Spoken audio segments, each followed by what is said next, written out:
In this video, I'm going to show you how you could build a $37 Alesha Who Smiles at Death Commander deck. Let's get started. This deck was just under $37 as of the day of recording. Prices were checked using mtgstocks.com. Do note that prices fluctuate, so they may be above or below where you see them listed at in this video. And this deck is 1DH legal, meaning all the cards in the deck are $1 or under, with the exception of the commander, who can be up to $5.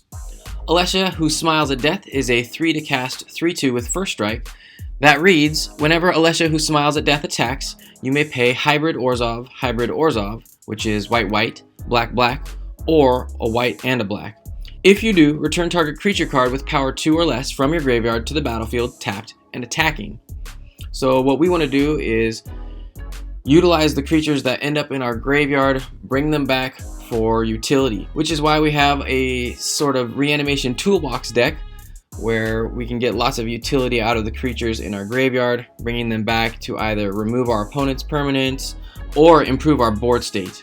This deck has the capacity to go wide, we can also go big, or we can drain our opponents out with life drain cards. It's also boasting a strong disruption package, much of which is through those reanimation cards. We're bringing lots of creatures back that are able to disrupt our opponent's plans. To start off, we're going to talk about the Accelerants in the deck. We are running 8 of them. These are the cards that help us get into bigger spells or more than one spell per a turn. We start out with the Talisman of Conviction, Talisman of Hierarchy, and the Sphere of Suns, all of which are 2 to cast mana rocks that help fix our colors. We're also running the Rakdos, Boros, and Orzhov Cluestones, all of which tap for 2 of our colors respectively, and we can pay those 2 colors to sacrifice that rock and draw a card. Lastly, we have the Rakdos and Boros Locket, both of which also tap for 2 of our colors respectively, but you can pay 4 mana and sacrifice them to draw 2 cards. Next up, we're going to talk about the cards specific to our game plan. We are running 20 of them. The first ones we're going to talk about are the Doom Traveler, Ministrant of Obligation, and Siege Gang Commander, all of which give us creature tokens either when they die or when they enter the battlefield. These are on the smaller side. The Siege Gang Commander comes with the upside of being able to sacrifice the goblins he creates to deal 2 damage to a target, whether it's a player, a creature, or a planeswalker. Moving on from these smaller creatures, we have the Newsgraph Mob, Priest of Bloodright, and the Geist Honored Monk. The Newsgraph Mob comes in as a 5/5 attacking somebody, and then usually within a turn cycle, he's been sent to the graveyard, giving you 5 2/2 zombies and ready to be reanimated again.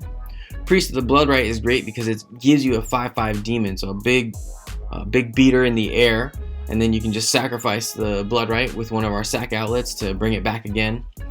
And the Geist Honor Monk is kind of does both well in that it comes in and can be a really big creature, as it's a star where star is equal to the number of creatures you control, and also when it enters it gets you a couple of spirit tokens, so it can help widen your board and also comes in as a big.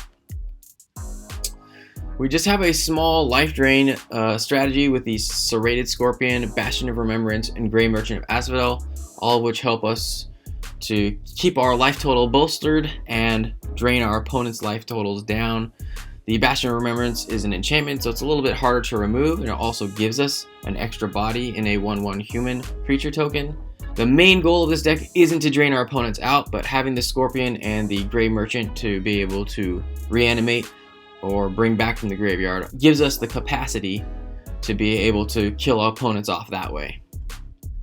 The Carrion Feeder and Hidden Stockpile are here for sack outlets. The feeder just eventually becomes this huge attacker. The stockpile is great because it gives us a scry as well as another body, as long as we have a permanent leave the battlefield during our turn. And then Dark Privilege is great protection and a sack outlet for Alesha because it allows us to regenerate her. We can even reanimate a creature just to sacrifice it to keep her regenerated, just to get that enter the battlefield trigger. It also pumps her up a little bit. More protection, we have the Skeletal Grimace and Blessing of Leeches, both of which allow us to enchant probably Alesha and then be able to regenerate her so that we can swing in without fear of her dying through combat damage. A little bit more protection, we have Nahiri's Machinations and General's Enforcer, both of which can give Alesha indestructible so that she can attack without you worrying about her dying. Nahiri's Machinations comes with the upside of being able to ping blockers, so you might be able to kill off creatures that way. And then General's Enforcer can get us extra creature tokens and gives us a little bit of graveyard hate. He's also able to be reanimated with Alesha, which is great as long as you can keep him alive through combat. Key to the City is exceptionally good in this deck because it does a lot of things really well. It allows us to discard our expensive creatures so that we can reanimate them. It also helps us get unblockable on our commander so that it can get in for combat damage. And then we can pay an extra 2 to draw a fresh card if we need to.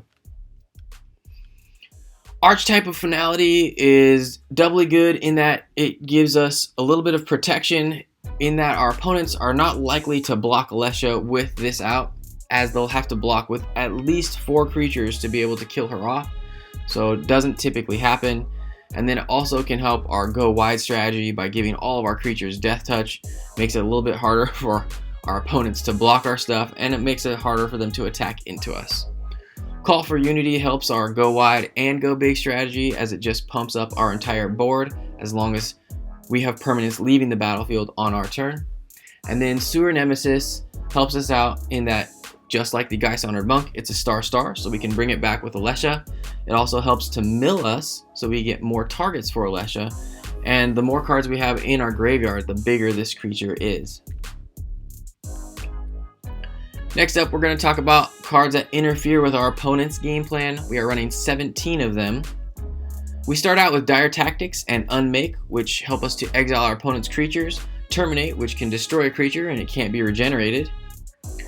Then we have some creatures that are great reanimation targets in Big Game Hunter, Ravenous Chupacabra, and Necrotroll, all which destroy our opponent's creatures. Ravenous Chupacabra is great because it doesn't have any limitations. Big Game Hunter can only hit creatures with power 4 or greater. Necrotroll can only hit non-black, non-artifact creatures. If you have a really black or artifact heavy meta, I would suggest you run this other card, Hammerheim Deadeye, which can hit flyers, unless of course you don't have a lot of flyers in your meta either. Butcher of Malakir and Crackling Doom give us creature removal, but it's not targeted, in that our opponents are sacrificing the creature of their choice with Butcher of Malakir, and Crackling Doom forces our opponents to sacrifice the creature with the greatest power, which usually makes for a great play. Dwergar Hedgemage, Reliquary Monk, and True Love's Kiss help us deal with problematic artifacts or enchantments. The Reliquary Monk gets rid of one when it dies, and then Dwergar Hedgemage, you need to have either 2 mountains or 2 plains. So if you draw into any of the cards that help us fetch out basics out of our deck, keep this card in mind as you do so, trying to hit those 2 plains or 2 mountains, depending on what kinds of permanents you think you'll need to remove. Mortify helps us destroy an enchantment or creature. Dispark gets any permanent with a converted mana cost of 4 or greater. And then Martyr's Bond, like the Butcher of Malakir, forces our opponents to sacrifice permanents whenever we lose permanents. It comes with the upside of not only dealing with creatures, but any non-land permanents. So artifacts, enchantments, as well as planeswalkers. Although we don't have any in this build, maybe you upgrade to some. Nice thing is we have quite a few artifacts that we can sacrifice to draw cards. So if our opponents don't have a lot of artifacts out, we might be able to force them to sacrifice a very valuable artifact. We have a few board wipes in Chain Reaction, Citywide Bust, and Dusk. Chain Reaction, since we're going wide most of the time, is going to be able to deal with the board almost always. Citywide Bust gets rid of only creatures with toughness 4 or greater, so doesn't hit the majority of our creatures and is going to be sort of a one-sided board wipe. Dusk is similar in that it hits creatures with power 3 or greater. This unfortunately hits our commander, but perhaps we can get it when it has indestructible or a way to regenerate it. Dusk also comes with the upside of having an aftermath effect called Dawn, where we are allowed to return all creature cards with power 2 or less from our graveyard to our hand, so it can help us rebuild if we've lost a lot of stuff, been board wiped. Next up, we're going to talk about the cards that provide consistency to this deck. We are running 14 of them. First couple are Read the Bones and Painful Truths, both of which are sorceries that allow us to exchange life for some cards. Gaunty Lord of Luxury is great because we're able to bring him back with Alesha, and he allows us to pluck cards off the top of our opponent's deck and play them to our advantage. Mentor of the Meek gives us card draw whenever creatures with power 2 or less are entering the battlefield, as long as we pay 1. And then Midnight Reaper and Grim Harrowspecks give us a draw whenever a non-token creature we control dies. Alesha, who smiles at death, is just there to reanimate stuff, so we really want to get that protection we showed earlier on her so that we can swing in without having to worry about her dying and paying commander tax again. Felden of the Third Path and Mimic Vat are sort of copycat effects that allow us to get extra triggers off of our enter the battlefield or dies creatures. Do note that if you're using the Mimic Vat, that creature doesn't die at the end of turn, it is being exiled, so you have to have a way to sacrifice it if you have a die trigger on that creature. Sunset Pyramid, Theater of Horrors, and Outpost Siege help to get us some extra card advantage by either drawing cards, scrying, exiling cards to be played later, or even provide us a mana sink in that we're able to pay 4 to ping down players or planeswalkers. Underworld Connections allows us to trade 1 life for a draw and a mana every single turn, and then Restoration Specialist allows us to sacrifice it to return an artifact and enchantment from our graveyard to our hand. Next up, we're going to talk about the lands in the deck. We are running 41 of them. Not very many utility lands in this deck. We do have Rogue's Passage, which allows us to make a creature unblockable. I typically don't like using it, but if I don't have any other way to protect Alesha, I will use Rogue's Passage to make her unblockable. Field of Ruin allows us to deal with problematic lands that our opponents are playing.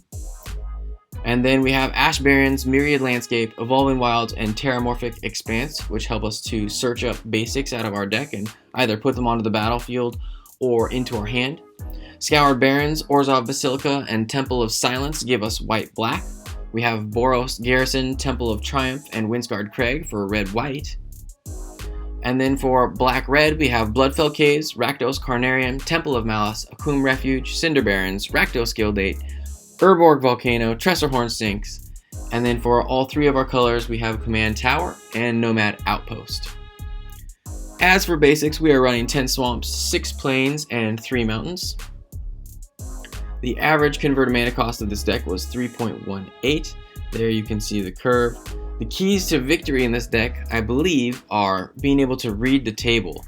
This is a very versatile deck, and so being able to see your opponent's position and kind of see how they might feel about the table allows us to reanimate the right cards to win the game.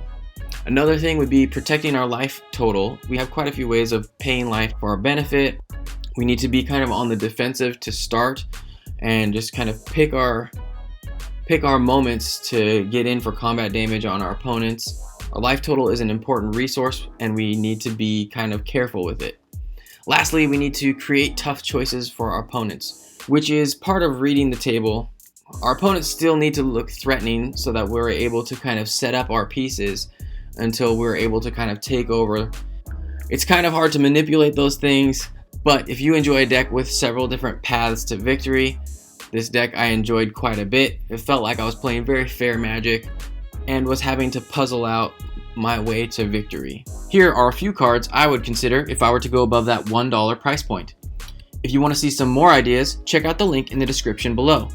Better yet, share your thoughts in the comments what card you would upgrade with. That way, others can see your brilliant ideas and alter to their liking. If you liked the video, you should give it a thumbs up and consider subscribing. If you do, make sure you ring the bell so you don't miss any of the new weekly content from Budget Commander. Otherwise, you can check out the video in the top right or either of the playlists on the bottom.